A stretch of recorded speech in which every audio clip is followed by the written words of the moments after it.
Hello everyone. तो लो जी आ गया खेसारी लाल यादव जी और अस्ता सिंह का एक बहुत ही बेहतरीन वीडियो सॉन्ग जो कि फुल वीडियो सॉन्ग में रिलीज हो चुका है।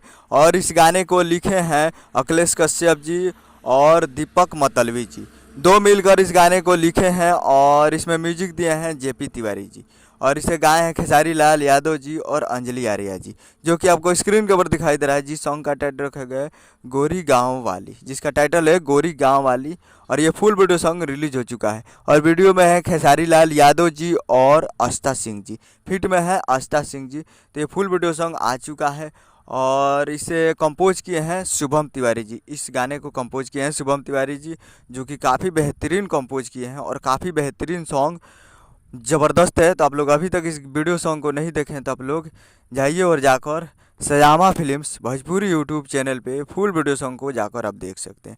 सयामा फिल्म्स भोजपुरी यूट्यूब चैनल पे जाइए और फुल वीडियो सॉन्ग को देखिए और प्यार दीजिए। काफ़ी बेहतरीन वीडियो सॉन्ग है। तो उम्मीद कर रहा हूँ कि वीडियो अच्छा लगा तो चैनल को सब्सक्राइब बेल आइकन प्रेस कीजिए ताकि ऐसे खेसारी लाल यादव जी के लेटेस्ट न्यूज लाते रहें। और वीडियो अच्छा लगा तो वीडियो को लाइक कीजिए। मिलते हैं अगले वीडियो में। जय हिंद, जय भोजपुरी।